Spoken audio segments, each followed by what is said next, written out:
Welcome back to what I believe is episode 2 of my Korean learning series. Today we're going to be talking about the Korean vowels, a very important component of the Korean language.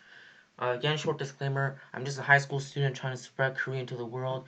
I don't have a degree or I'm not a professional in Korean. Because of this, I may have some misinformation. My videos may lack some linguistic vocabulary or scientific vocabulary, so please keep that in mind. And so, starting off, the types of Korean vowels. So there are two types, just like the consonants. We have the short ones, the short vowels, and then the diphthongs. The short vowels, as you can see in the name, are vowels that don't have, a lot involved. So vowels that are short, just one vowel, not much complications in the vowel. So an example would be the sound in bug. Um, and the diphthongs. There are vowels that involve more than one sound or more than one vowel. So two vowels kind of stuck together, sometimes even three. So an example would be the ow sound in ouch. It will be the O and U combination, or phonetically an A and U combination. That diphthong will make that sound. And there is a subtype of Korean vowels. We have the vertical vowels, the horizontal vowels, and a surrounding vowel. And both the short vowels and the diphthongs have these subtypes, and I will be discussing them later on in this video.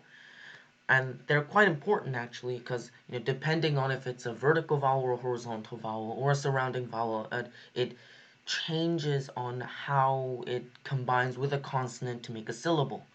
So, and the Korean syllable structure and how to combine the consonants and vowels, I will explain in a later video, probably episode 3, the next video.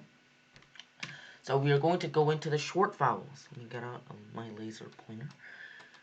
So in the short vowels, we have not a lot, just 8. We have the a, o, u, u, I, e, and e. And you see this vowels here. They're basically the same. Well, why do they look different, you may ask? Well, they used to sound different in the old days, the ye old days, but now they are just one sound. And interestingly enough, if you go to North Korea, they still pronounce these two differently. But I'm teaching South Korean, Standard Korean you can call. So in Standard Korean, they're the same. And if you want to be picky, you can you can be picky and you can say that this first S sound, you would pronounce it, I guess, with your lips wider. So it would be like eh. And the second one is kind of like eh, where you kind of relax your lips. But we're just being picky here, right? Because if you just pronounce it, if you don't look at the shape of the person's mouth, basically there is no difference in the sound anyhow. So, and this vowel right here, that vowel doesn't have an accurate English how there is no accurate way to represent it in English. A lot of people use the EU sound to represent this vowel. However, that's not quite correct. It makes the sound and it's pretty similar to how what people the sound that people make when they see something disgusting. Ugh, that's disgusting. That sound is basically the Korean you basically need to kind of make a little smiling face when you say it as well. So it will be like So it's like quite similar to how people go that's disgusting.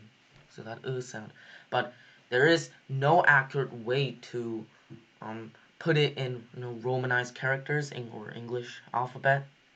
So I shall just be using this little apostrophe or quotation mark, because you can basically kind of ignore this vowel completely when it's in a syllable, and I'll explain the details of how to ignore this vowel later when we go into the syllable types in Korean. So basically, when you see this vowel, you can basically just ignore it. Just think of it as a silent vowel. And we go into the range of diphthongs. So there are two types, or actually three types of diphthongs in Korean. And I'm not talking about the horizontal, vertical, and surrounding vowels. I'll talk about that in a moment. But the three types of diphthongs besides the orientation of the vowels, is that they either start with the Y or a W or the sound at the bottom here. So the ones that start with the Y include ya, ya, yo, you, ye, ye. So again, these ye, basically the same thing. And there is a pattern here for the Y section. As you can see, it's pretty similar to the short vowel. So the short vowel and the diphthong ya, they're basically, they look pretty similar, except ya has one extra line poking out of it. And so that's the pattern. So if you want to put a Y, if you want like a Y sound, a Y diphthong in Korean, you basically just have one extra line sticking out from the original vowel. So you can get another example, this U. So if you want to put a Y behind it, so if you want to make a U sound, then get this U and just add one more stick or line poking out of it. Fairly simple. And then we go into the W's. So same, not same thing, but a very similar thing happens here. So in a wa, if you want to add a W behind a vowel, you basically put this or this behind a vowel. So either an o or an u. So these two here, they both become a W when it is placed behind a vowel. So we can see this example of wa. So wa is basically an a with an o syllable, or sorry, an o vowel placed behind it. So the o becomes a W when it is placed behind a vowel, so it becomes a wa sound, and same goes for the rest. And except for the, there is an exception, this we sound, and there is quite a lot of we diphthong in Korean. There's three. There's this we, there's that we, there's also this, same pronunciation but different spelling. And I'm gonna be focusing on this we right here, and you can be arguing, oh well, if that little stick right there, that's an e vowel right here. It's that vowel. Why is it pronounced we? And actually, in ye old days, people pronounced it as kind of like an oi sound, like oi. But as pronunciation evolves throughout time, and that oi sound became a we for some reason, and that's just how we pronounce it now. And now we go into this one. This one is the sound we talked about before combined with an e, so it's ui, ui. But again, you can kind of ignore this um kind of vowel, so you can just go with ui, ui, ui, ui. Just make a little sound before you say e. So ui, ui. And a lot of the times, this diphthong over here is sometimes just pronounced as for some reason, and that's also a pronunciation, evolution of pronunciation.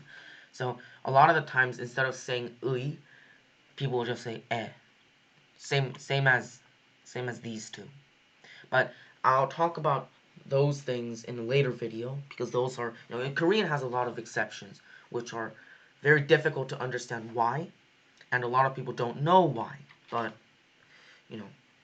it's just how it is. And same as English, some spellings don't accurately represent how a word or a syllable is pronounced. Same goes with Korean, although Korean is way more accurate in the representation, phonetical representation, than English.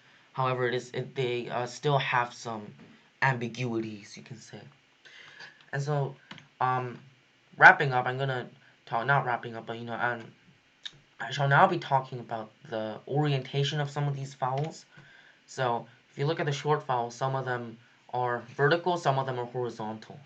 And that's just basically it. There is like a reason behind it. It has to do something with like the yin and yang concept. However, I don't know too much about that. So if you want to learn more about that, I can make a separate video about all that religious yin-yang principles in Korean and stuff like that. But for now, you can just memorize, vertical vowels are vowels that are vertical or that look vertical. Horizontal ones are vowels that look horizontal. Very simple. Same goes with diphthongs. You have the vertical diphthong, like ya, yo is a vertical diphthong. You have the horizontal ones, like yo and you. And then we have the surrounding ones, which are basically like a combination between a horizontal and a vertical. So all these W's and this would be a surrounding vowel. And that's basically it. So in the next video, episode 3, I will be talking about how to combine some other consonants and these vowels together to make a syllable. Um, so um, that video, I'll probably upload it today as well. So yeah. So that wraps up this video. So I hope you have learned something in this video as well. And I'll be returning in episode 3. Goodbye.